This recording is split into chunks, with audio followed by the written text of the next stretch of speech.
Espiritualidad pacificadora, de la debilidad como principio. Entre quienes estamos aquí, yo creo, estaríamos plenamente de acuerdo si afirmo que la espiritualidad sirve, entre otros de sus atributos, como una mediación integradora del tejido social y humano. La espiritualidad es inspiradora de la fe, de la esperanza, del proyecto de vida humano. En ese mismo sentido se expresa Manuel Antonio Herrera, un profesor de la Universidad de Caldas, cuando dice, me gustó esta frase y por eso la tengo aquí: la espiritualidad significa acción de vida. También es obra de arte subjetiva y objetiva que cristaliza la posibilidad de representar e integrar simbólicamente todas aquellas cosas cósmicas, míticas, en algunas ocasiones mágicas, creativas e intelectuales, dictados por los sentidos y sentimientos, por la conciencia consciente e inconsciente.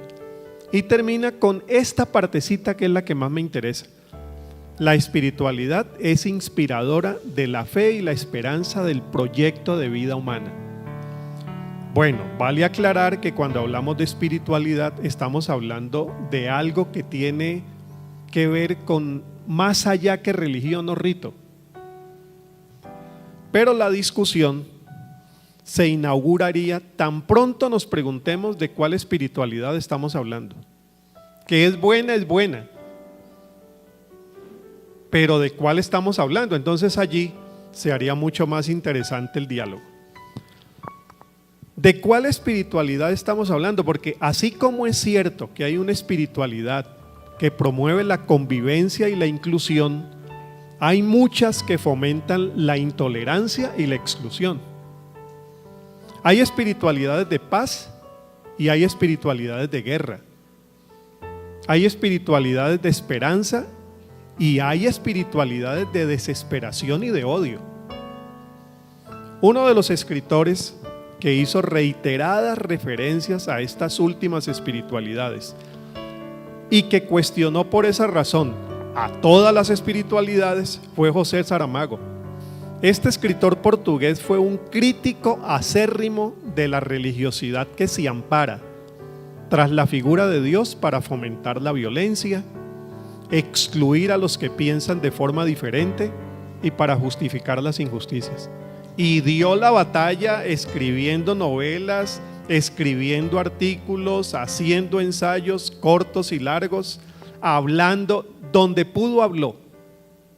El escritor del Evangelio según Jesucristo y de Caín llama a que deberíamos pensar con mayor seriedad lo que él denominó el factor Dios. Él dice, no vamos a discutir si Dios existe o no. A él se le reconoció como ateo. Pero dice, a mí me interesa que discutamos el factor Dios, porque por el factor Dios la gente se está matando. Según él, miren esta frase que les voy a leer aquí si no alcanzan a leerla. Dios es inocente. Es inocente de haber creado un universo entero para colocar en él seres capaces de cometer los mayores crímenes para luego justificarlos diciendo que son celebraciones de su poder y de su gloria, mientras los muertos se van acumulando. Estos de las Torres Gemelas de Nueva York y todos los demás que en nombre de un Dios convertido en asesino por la voluntad y por la acción de los mismos hombres, han cubierto e insisten en cubrir de terror y sangre las páginas de la historia. Su crítica mordaz, si se conoce bien a Saramago, no es contra Dios, pues para él Dios no existe. Es contra quienes en nombre de Dios ejecutan las violencias. Entonces no le interesaba tanto discutir si existía o no, sino todo lo que estaba ocurriendo en nombre de Dios, y dice, a ese tema hay que darle tiempo y hay que debatirlo. Él mismo reconocía paradójica y humorísticamente que sin Dios la literatura de él no habría tenido sentido. Y le reclamaban, ¿no? Porque usted, si no cree en Dios, va con el Evangelio según Jesucristo, In Nomine Dei, Caín, el elefante. Una de las obras que más busqué y rebusqué por cuanta librería pude fue la titulada In Nomine Dei, escrita en 1993. Es muy poco conocida. Había oído acerca de ella que era una obra de teatro escrita acerca del anabautismo radical del siglo XVI. Yo, que me identifico como un bautista de convicciones anabautistas, quise leer lo que Saramago decía acerca de la gesta reformadora de esos siglos. Imagínense, Saramago y anabautismo, pues era una mezcla que yo no quería perderme. Seguro estaba yo que iba a encontrar una ardorosa defensa de los radicales y una crítica frontal contra los perseguidores católicos y protestantes. Pero vaya sorpresa cuando la leí hace algunos años. Allí arremete contra la violencia protagonizada por algunos sectores extremistas, en particular sobre los lamentables hechos ocurridos en la ciudad de Münster, donde de los 14,000 habitantes que había, se mataron, torturaron y degollaron hasta quedar solamente 2,000. Es una obra escrita contra la intolerancia religiosa, y el golpe para mí fue muy duro, porque dice intolerancia religiosa protagonizada por una de las fracciones de la llamada Reforma Radical. Siempre que la fe se absolutiza, la espiritualidad degenera en intolerancia. La teología se vuelve sistema de opresión y la comunidad de fe un cuartel también de intolerancia, traicionando así el sentido cristiano de espiritualidad, iglesia y teología. Tiempo faltaría para citar tantas violencias in nomine Dei, en nombre de Dios: la de la conquista española, la quema de brujas, la persecución contra los herejes, la de los cristianos contra los paganos, la de los cristianos contra los cristianos. En fin, la vergüenza es mucha. Ya en los evangelios canónicos encontramos a los discípulos siendo presa del fanatismo y a Jesús cuidándolos de esa conducta. ¿Cómo olvidar, por ejemplo, aquel episodio que narra el evangelista Lucas cuando los discípulos entraron a un pueblo samaritano? No sé si recuerdan ese texto, yo lo he puesto aquí. Miren, Lucas 9 lo que dice: como se acercaba el tiempo de que fuera llevado al cielo, Jesús se hizo el firme propósito de ir a Jerusalén.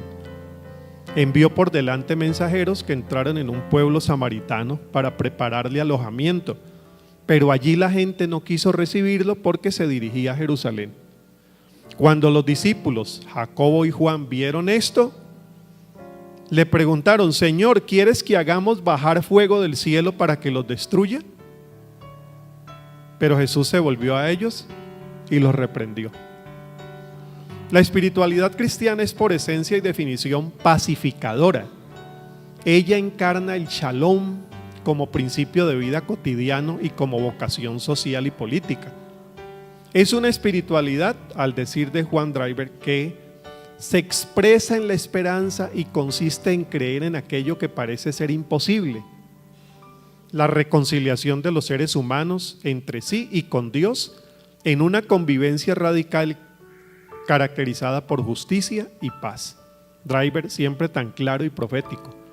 Una espiritualidad pacificadora.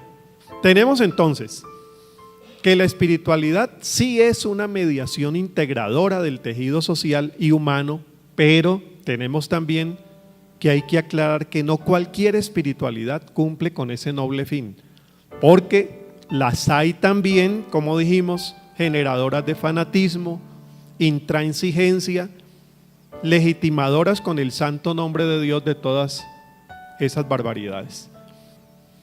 Quizá uno de los factores teológicos, a ver ustedes qué opinan de eso, y por eso me interesan los 20 minutitos de conversación. Quizá uno de los factores teológicos que alimenta esas infaustas espiritualidades es el concepto que tienen del poder de Dios. Por lo menos así lo ha sido en diversas épocas y circunstancias. El poder de Dios ha servido a través de todos los siglos para legitimar los poderes absolutos o absolutistas. Un solo ejemplo, el querido abad Bernardo de Claraval o San Bernardo de Claraval, entre siglos XI y XII, estaba convencido de que el poder de Dios era un monopolio exclusivo de la Iglesia y de sus santos representantes. Esta idea lo condujo a abanderar acciones de espantosa intolerancia hacia los que él y la Iglesia denominaban enemigos de Cristo. Si el poder de Dios es absoluto, entonces absoluto también es el poder de la Iglesia. Bernardo de Claraval en el 1130, en una obra muy pequeñita que se llama Elogio de la nueva milicia templaria, equiparó la milicia con los ejércitos divinos. En ese texto cita uno de los salmos, porque todos estos eran muy bíblicos, como parte de su argumento intolerante, y usa el Salmo 139. Abro comillas porque el Salmo dice: ¿acaso no aborrezco, Señor, a los que te odian y abomino a los que te rechazan?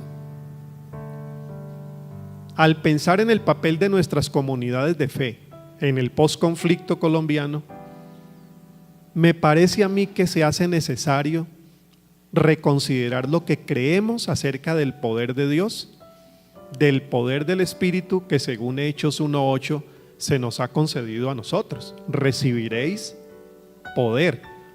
La espiritualidad pacificadora requiere de una teología pacífica, que en lugar de acentuar la imagen del Dios absoluto, rescate la imagen del Dios que se rebajó voluntariamente tomando la naturaleza de siervos. Filipenses 2:7. El Dios que nos reveló Jesús se hace fuerte gracias a la debilidad. Este Dios es el fundamento de nuestro testimonio de paz, de reconciliación, de justicia. Según el apóstol Pablo, lo que nos redime no es la prepotencia de Dios, porque no hay prepotencia que redima, sino la sencillez y la humildad. Para usar el término técnico de Filipenses, la kenosis o el abajamiento, que dice que Dios se despoja, Jesús se despoja hasta lo máximo y se hace siervo de siervos, y puesto todo eso para el favor de nuestra salvación. Este planteamiento de lo débil que redime o de lo débil que transforma, captó la atención de un pensador contemporáneo que seguramente algunos de ustedes también han leído, un italiano, Gianni Vattimo.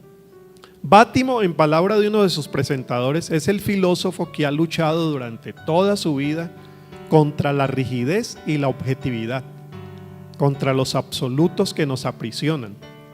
Es uno de los más reconocidos voceros de la llamada posmodernidad. En fin, lo que me interesa es esto. Él, como católico profesante, plantea la kenosis de Dios en Jesucristo, Filipenses 2, como el paradigma de lo que él ha denominado pensamiento débil. Me detengo en lo que me llama la atención para efectos de la paz. La encarnación es para Vattimo el núcleo central de la historia de la salvación y el fundamento tanto de la espiritualidad como de los valores cristianos. En la encarnación, dice él, está el fundamento de la fraternidad, la caridad y el rechazo a toda violencia. Al fin y al cabo, el que se encarna no viene a ejercer su poder con violencia, sino que la violencia ejerce poder sobre él y termina en la cruz.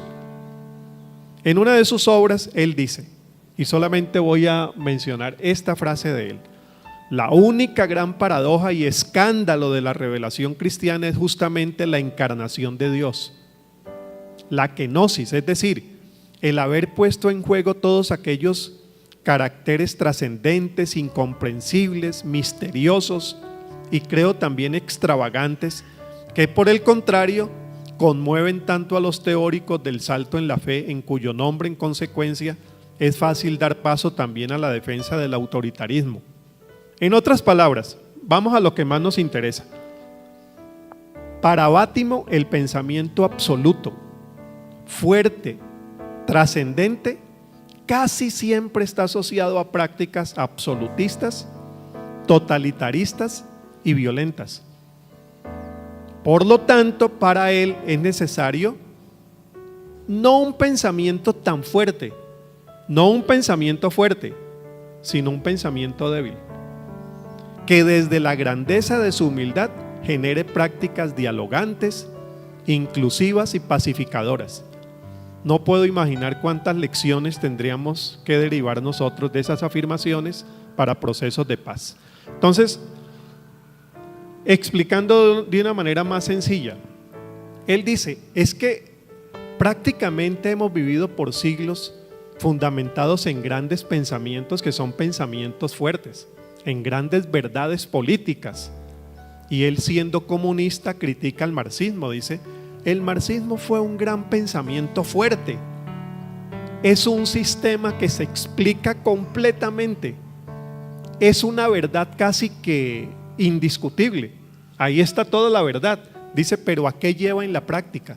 Esas grandes verdades llegan a cerrar la boca de aquel con quien se dialoga y a imponer su propia verdad.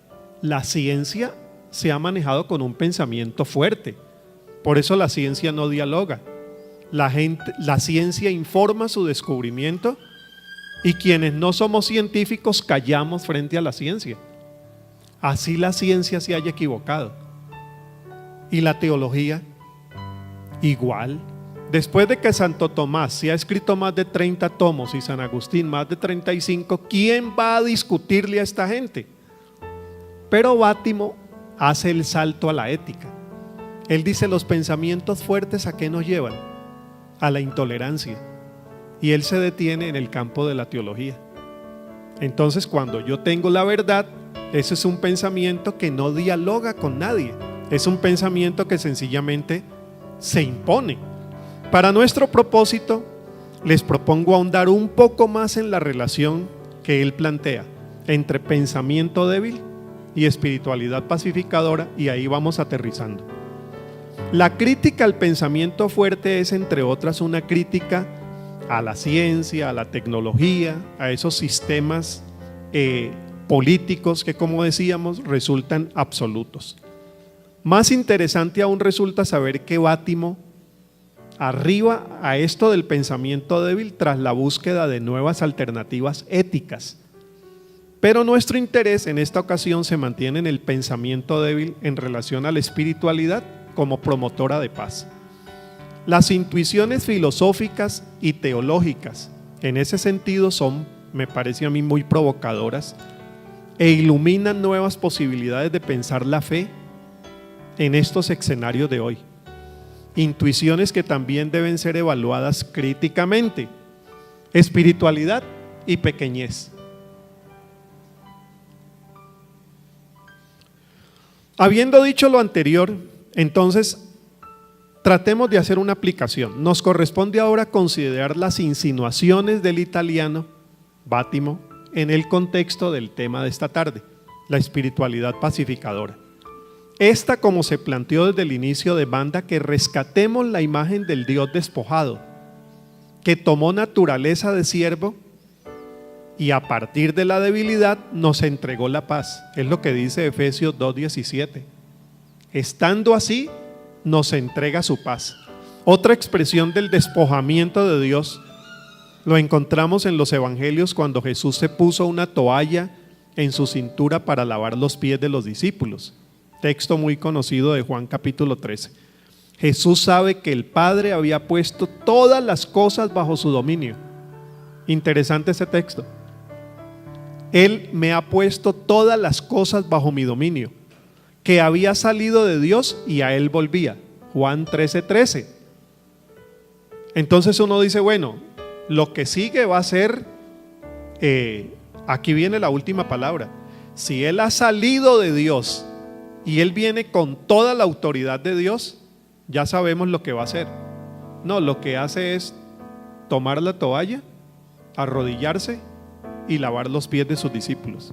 Sabiendo el poder que derivaba de su relación filial con el Padre, dice Filipenses, no se aferró a eso. Precisamente como Jesús sabía que tenía tanto poder y dominio, fue por lo que decidió asumir la condición de siervo. Y se necesita mucho poder para tener actitud de servidor y de servidor humilde. Jesús cree que no hay necesidad de renunciar al poder. El Padre se lo había concedido. Él no renuncia al poder.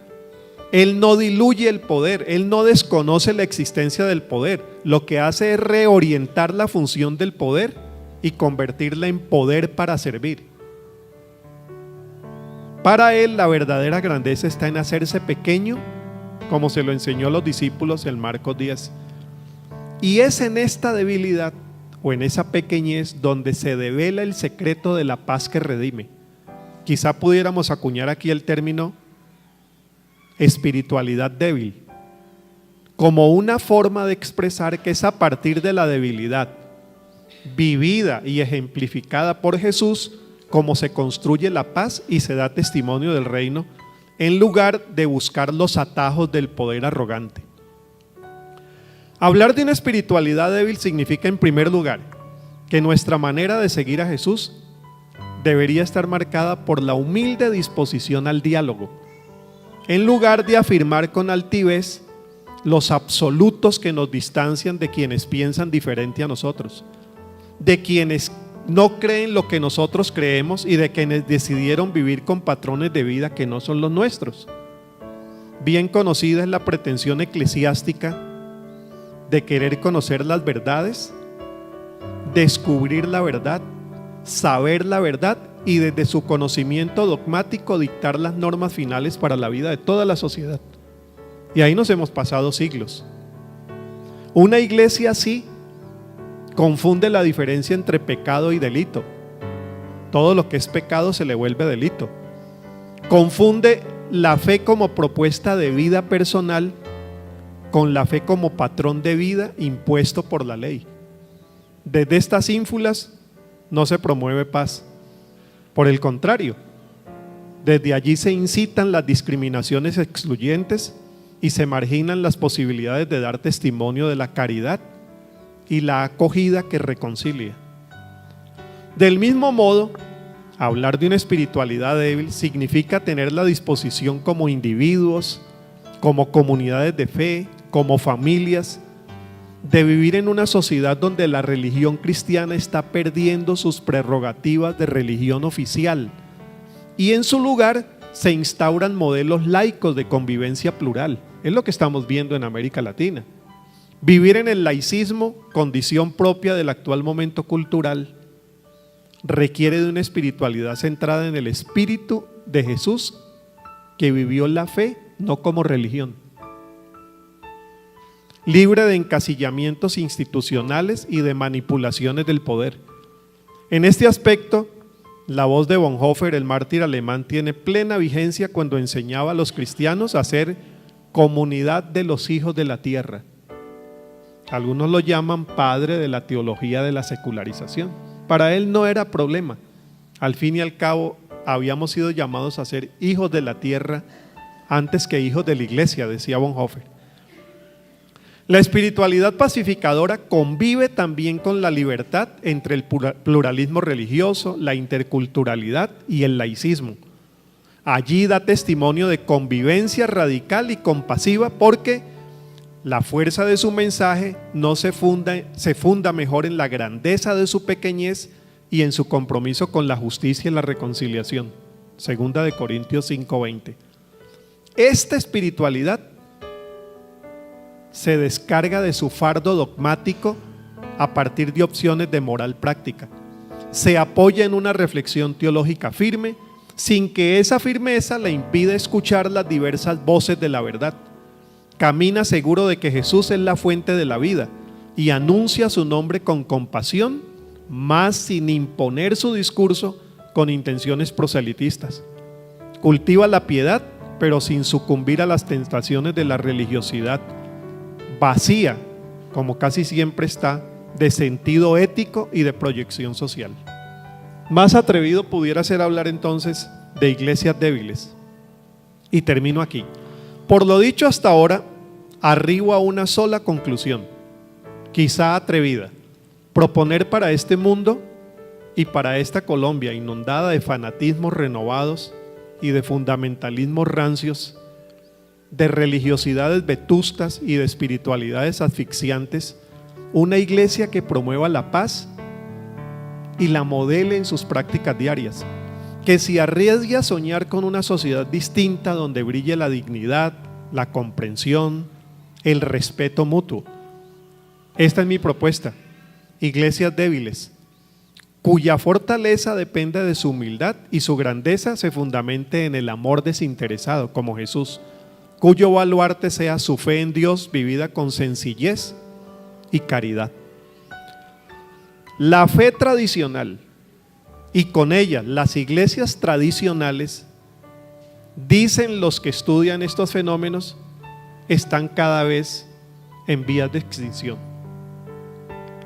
Por ahí andan muchos buscando la pócima milagrosa para resucitarla. ¿Por qué tantas lágrimas?, me preguntaría yo. ¿Acaso no deberíamos dejar que muera de muerte natural ese tipo de religiosidad y de iglesia y esperar en su reemplazo un modelo de iglesia renovado, vigoroso y diferente? ¿No será que lo que está muriendo es ese tipo de tradición?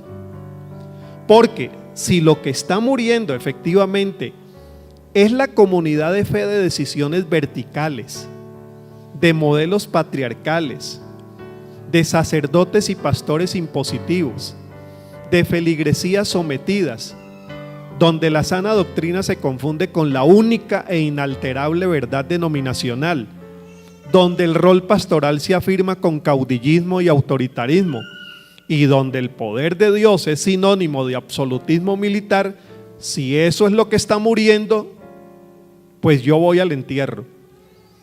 Iré soñando que otra iglesia es posible. La comunidad de fe fuerte y tirana puede abrir paso a una nueva iglesia, la que aquí pudiéramos llamar comunidad de fe débil y tierna, una comunidad mesiánica al decir de Juan Driver y tierna al decir de World Vision. Esta revolución de la debilidad y la ternura es la que debería ocupar el centro de nuestros esfuerzos para seguir soñando con que nuestras iglesias puedan contribuir a la Colombia que queremos que se avecine y pronto. Pensando en esto, recordé la enseñanza de Pablo en 2 Corintios 12. Por lo tanto, gustosamente haré más bien alarde de mis debilidades, dice el apóstol, para que permanezca sobre mí el poder de Cristo. Por eso me regocijo en mis debilidades, insultos, privaciones, persecuciones y dificultades que sufro por Cristo, porque cuando soy débil, entonces soy fuerte. Para Pablo, la puerta de la grandeza es la humildad y el camino hacia la fortaleza, la debilidad. Nos corresponde a nosotros y nosotras explorar las implicaciones de ese principio de debilidad para nuestra espiritualidad cristiana. Ahora ya no hablando de Bátimo, sino de Pablo. Señor, ven en nuestro auxilio, perdona nuestro exceso de falsa grandeza y conviértenos a la humildad y la ternura de Jesús. Muchas gracias. Muchas gracias. Para abrir el conversatorio quisiéramos escuchar algunas reacciones frente a esta buena nueva que nos trae Harold en esta noche, tarde noche. Bueno, soy de la Comisión de Justicia y Paz. Somos una comisión autónoma del poder político y religioso. Tenemos nuestra forma de ser. Nos dedicamos a acompañar comunidades despojadas de sus territorios para que recuperen de nuevo sus tierras. El que no es capaz de dar la vida, no entre. Agradezco mucho a Jenny las oraciones, porque la mayoría de nosotros está en terreno. Mapiripán se lo encomendamos a Dios. Vean en YouTube, entre el agua y el aceite, Mapiripán. Es algo maravilloso que estamos haciendo. Yo creo que me resultó así como la comparación de la Torre de Babel, con toda su reflexión, el poder, y después Pentecostés, en la sencillez de la comunidad, siendo María la que estaba allí, surgió ese nuevo estilo de iglesia que todos estamos construyendo, y muchas gracias por todo el apoyo que nos han dado. Mil gracias. Harold, gracias por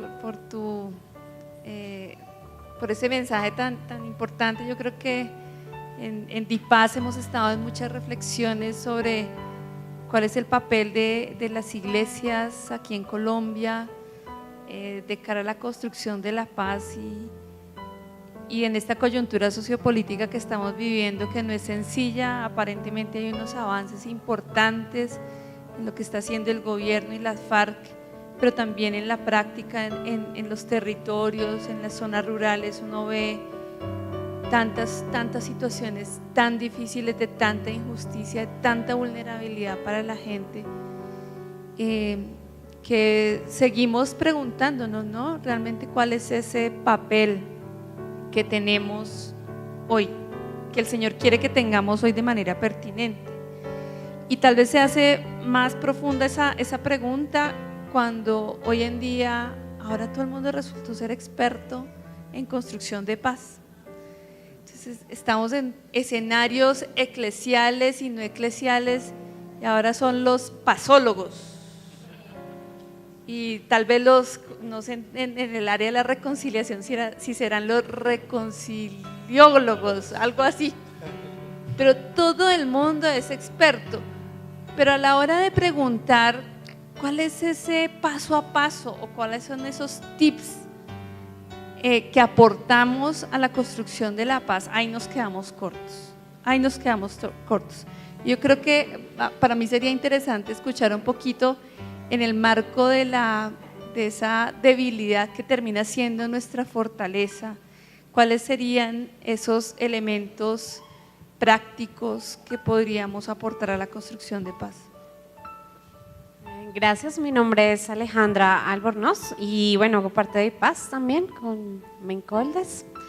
Gracias por este espacio y me gustó mucho el título sobre iglesias débiles, y tengo dos preguntas también muy relacionadas con lo que se ha dicho. Es cómo construir la paz, una paz desde esas debilidades que tenemos como colombianos en nuestro contexto y en nuestras iglesias, no solo en comunidades alejadas, sino también, por ejemplo, en Bogotá, en nuestra cercanía, en cómo podemos trabajar, por ejemplo, con niños, niñas y jóvenes, cómo hacerlo desde una perspectiva también en la reconciliación, y en cuál cree usted cuál cree que es la tarea de los líderes de comunidades, de iglesias que trabajan este tema. ¿Cuál es el reto? Porque me gustaba mucho el ejemplo que hablaba sobre Jesús y el manto, ¿no? Todos esperaban un discurso, posiblemente se encontraron con un trabajo más sencillo.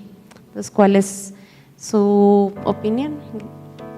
Harold, gracias por la conferencia. Creo que has mencionado algunos temas centrales. Yo solo quiero referirme a dos y una pregunta. Uno de ellos es que, de todas maneras, yo sí creo que el conservadurismo y el neoconservadurismo siempre está renovándose. Y creo que parte de eso va a seguir siendo la lectura de la tradición, que la tradición en el ambiente religioso más amplio, no solamente cristiano, sino en general de las religiones. Y para mí las preocupaciones más importantes que ahí siguen estando es cómo propiciar, ¿sí?, espacios de reflexión y de diálogo con esos otros, ¿sí? Porque creo yo que no hay que desconocer que tienen unas lógicas y unas justificaciones, ¿sí? Porque lo que yo sí creo es que los puntos de entrada aquí, que probablemente a veces no entendamos muy profundamente, es que las tradiciones tienen justificaciones, y tienen justificaciones de fe lo suficientemente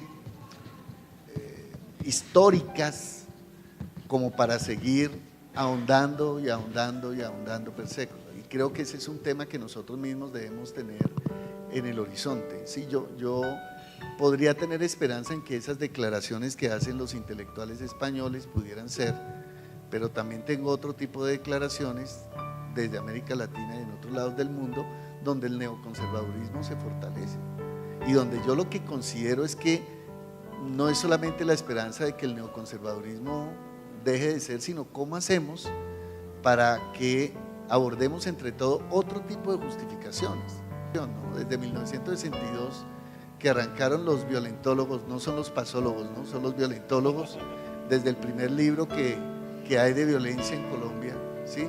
Y de ahí para adelante todo lo que se ha venido tejiendo década tras década en este país, de cómo explicar la violencia. Uno de los temas que a mí siempre me parece recurrente es este tema justamente, porque las orillas están tan absolutamente polarizadas que no hay manera de tender puentes, porque además hay todo tipo de justificación, de un lado y del otro. Y en medio de eso, pues estamos quienes decimos, ¿y qué tal si ni usted ni usted? O sea, ¿qué tal si no estas polarizaciones? Yo creo que ese concepto de iglesias débiles podría quizá ayudar, probablemente para que entendamos que las justificaciones que vienen de lado y lado podrían estar sobre la mesa y ver si hay algún punto de acercamiento, porque me sigue pareciendo a mí que el asunto central siguen siendo las justificaciones que cada quien de lado y lado da para matar, da para excluir, da para decir porque debe ser así, no de otra manera, y por eso somos nosotros y no los otros, y a esos otros hay que acabarlos, hay que exterminarlos. O sea, por ahí vienen todas las discusiones de genocidios, etcétera, y siguen estando, porque hay justificación ético-moral, religiosa para eso. Nelson tocó un tema que también me inquietó respecto a la presentación, ¿no? Pues básicamente se hizo una definición de lo que significa, digamos, el pensamiento débil, en este caso la espiritualidad débil, cómo la espiritualidad débil configura una iglesia débil y también configura teologías débiles. Pero quisiera ahondar no tanto en la definición, sino en las condiciones en las cuales se pueda desarrollar un pensamiento débil. Lo digo por el contexto en el que vivimos. Nuestro contexto político, por ejemplo, ahora viene un proceso de diálogos donde también hay justificaciones. Hay quienes dicen que dialogar de esta manera es una señal de debilidad del gobierno en este caso. Entonces, mira, aquí está la referencia. Debilidad del gobierno. Y quienes acusan al gobierno de la debilidad es porque tienen una justificación y consideran que un pensamiento fuerte también puede lograr la paz. Entonces, mire cómo también hay justificaciones, digámoslo así, pacificadoras dentro del pensamiento fuerte. Y si uno quisiera como tomar, digamos, el contexto de Filipenses, pues allí también había un pensamiento fuerte sobre la pax romana, por ejemplo. La pax por la vía de la guerra, por la vía de la fuerza, por la vía de la imposición. La paz entendida como un orden establecido. Entonces, creo que es importante pensar en las coordenadas de la historia política de Colombia. ¿Qué significaría entonces una iglesia débil? ¿Bajo qué condiciones? Por ejemplo, en este momento, pues, nuestra hermana Cecilia hacía mención de las comunidades que están allí enfrentando situaciones de desplazamiento, de amenaza, de conflicto, y es allí donde, digamos, hay un pensamiento fuerte que amenaza y que quiere aprovecharse también de pensamientos débiles. Entonces, creo que sería también importante ponerlo en el contexto y en las condiciones que estamos viviendo. ¿Bajo qué condiciones podría desarrollarse esto? Y otra observación, otra inquietud es si finalmente el pensamiento débil es un pensamiento producto de una cultura, digamos, políticamente o filosóficamente liberal, porque existe mención de laicismo, laicidad, pluralismo, y estas son las características del pensamiento liberal. Si es que estamos entonces hablando de una espiritualidad definitivamente, digamos, producto o enraizada en un pensamiento liberal moderno, o estamos hablando de una espiritualidad enraizada en el Evangelio. Entonces ahí viene la pregunta de la autonomía de la fe, en este caso de la fe cristiana, frente a los poderes y los modelos políticos actuales. Nosotros tenemos que sentir la guerra. Cuando te cuentan las personas que vivieron el primer desplazamiento del Cacarica, el equipo estaba en turbo. Cuando una religiosa vio entrar miles y miles y miles de afros, llegaron al puerto y entraban custodiados por el ejército y los metieron en el Coliseo de Turbo 4 años, miles de personas. Y después descubrimos quién fue el que dirigió la matanza. ¿Sí? ¿A favor de quién? Y llegar uno después a las comunidades y encontrar a un señor de mucha edad y me contaba, es que aquí quedaba el acueducto del pueblo, aquí eran las escuelas, aquí los templos, aquí, mejor dicho, y todo fue arrasado por orden de los gobernantes para sembrar su palma aceitera. Entonces, ¿de qué alegamos que si la paz o no la paz? Es que es el pueblo el que están masacrando por intereses económicos de unos pocos locos, porque hasta allá van a acabar con el planeta. Entonces yo creo que ponerle mucho sentimiento, mucha humanidad, porque es terrible que la gente, y uno encuentra, mis queridas religiosas monjas, eso no puedo cambiarlo, pero nos toca el sentimiento, el dolor de familias destruidas, de territorios cogidos para las grandes empresas y la gente arrinconada aquí en Bogotá. ¿Vamos a querer o no la paz?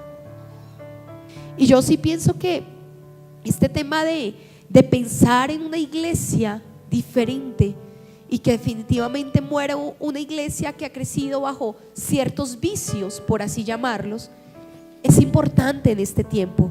Yo pienso que como jóvenes, porque todavía me considero joven, aunque lleve pues ya 20 años en el Evangelio, creo que he tenido que vivir varias etapas del Evangelio, y en este momento en el cual a veces nos repensamos que realmente ser seguidor de Cristo, que realmente ser iglesia, cómo realmente hacer una misión en medio de algo tan salvaje que aún es vivir en una ciudad, que es vivir en un contexto cristiano, porque no es fácil vivir en un contexto cristiano. Así que yo sí rescato demasiado que esa nueva iglesia debe ser una iglesia naciente, una iglesia que ame desinteresadamente, una iglesia que tenga una vida sencilla, una iglesia que la caridad sea parte de su vida, unos pastores que no tengan que estar subidos en el avión, en el helicóptero para que lleguen a la iglesia y que sean inalcanzables, no. Y yo pienso que eso hemos enseñado a la comunidad, y yo pienso que ahí podemos comenzar. Es decir, para mí sí podemos desde la ciudad y desde nuestro contexto en donde quizá no hemos sido las víctimas directas, pero sí podemos comenzar a aportar cosas importantes para poder garantizar que así las personas que han tenido que vivir el conflicto armado directamente nunca lleguen acá, nosotros sí podamos comenzar a pensar, a ir y a comenzar a esparcir realmente el evangelio de Cristo, ese evangelio reconciliador, ese evangelio de amor, ese evangelio desinteresado, ese evangelio que nos va a hacer realmente crecer y pues nada, estar un día todos donde queremos estar con el Señor, ¿no? Que en últimas es parte de nuestro ideario, ¿no? Bueno, muchísimas gracias por los aportes. ¿Qué tal si no hubiéramos dejado este tiempo para conversar? La conferencia se hubiera quedado muy corta. Aquí me llevo muchas notas y seguramente si vuelvo a darla voy a llevar muchas de las cosas que ustedes dijeron y decir que son mías.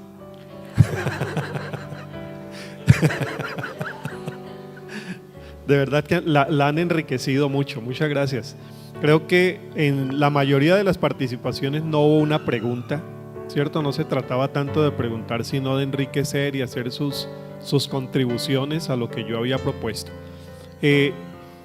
Para respetar también el tiempo que programamos, solamente voy a hacer como un resumen de algunas cosas que yo capté aquí y que tienen especial importancia para la próxima versión de la conferencia. En verdad, Bátimo no nos sirve sino como una provocación inicial.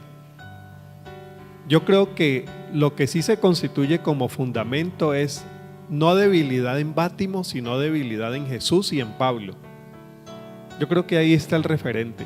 Lo otro es una provocación pedagógica. Creo que hay que ahondar un poco más en qué quería decir Pablo cuando dice que cuando somos débiles, entonces somos más fuertes. Y en el modelo de Jesús.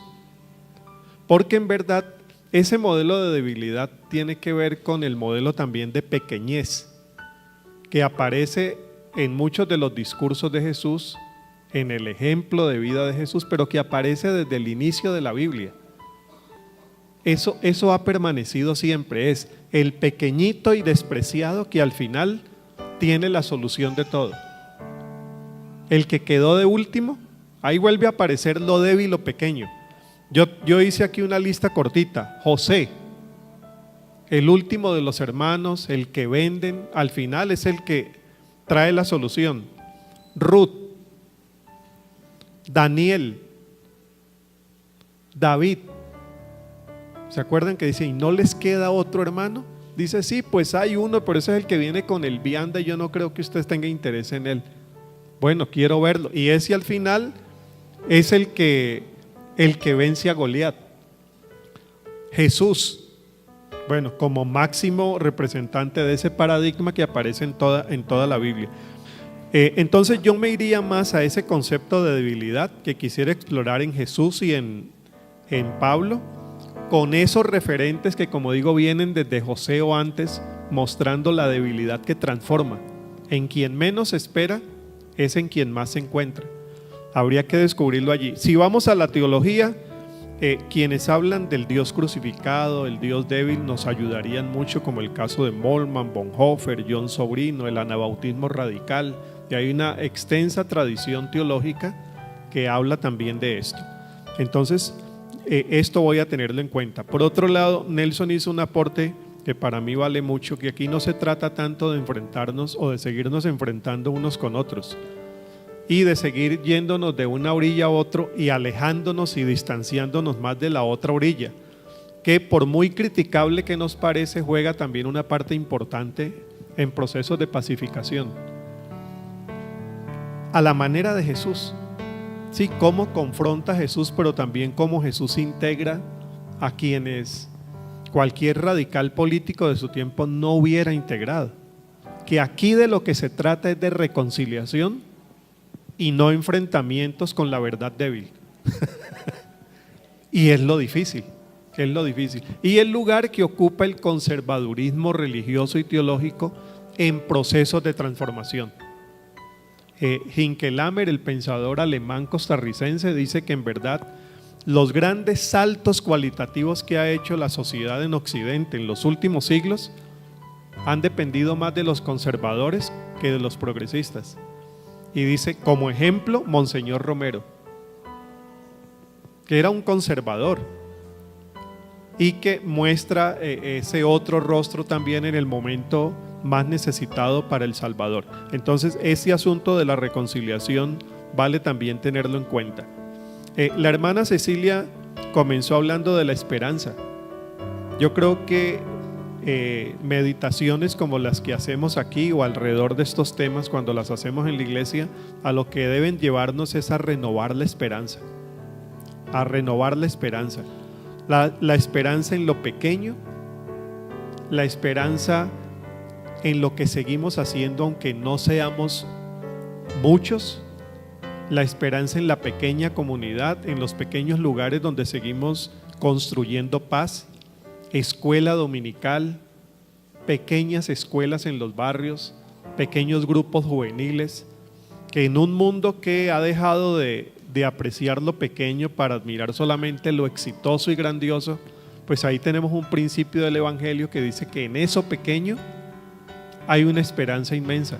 Mi apuesta está cada vez más por comunidades pequeñas que hacen cosas extraordinarias, sin dejar por fuera las comunidades multitudinarias donde podemos hacer también bastante.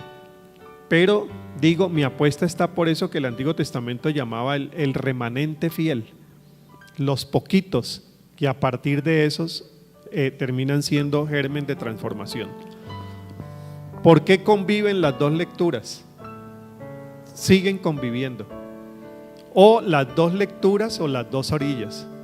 El diálogo entre esas dos orillas siempre será necesario, y será necesario establecerlo como lo estableció Jesús. Pero cómo dialoga, cómo mantiene siempre la puerta abierta para integrar. Pero que están. Lo que pregunta sobre misión integral, que si hemos crecido o no hemos crecido, creo que hay mucha esperanza en lo que está pasando, no solamente en Colombia, sino en toda la región, en América Latina. Hay mayor conciencia social, hay mayor interés por asumir una responsabilidad social más activa desde las iglesias. Queda mucho por hacer, pero en el camino de la esperanza hay muchas cosas para rescatar y cosas buenas que están pasando. Yo les agradezco mucho los comentarios, creo que han enriquecido el aporte inicial que yo hice. Que el Señor nos siga acompañando, nos siga alentando con su espíritu de amor, de caridad y de solidaridad. Y apreciamos mucho de parte de World Vision esta invitación, y como les dije al inicio, muy honrado de estar aquí con ustedes. Bendiciones y muchas gracias.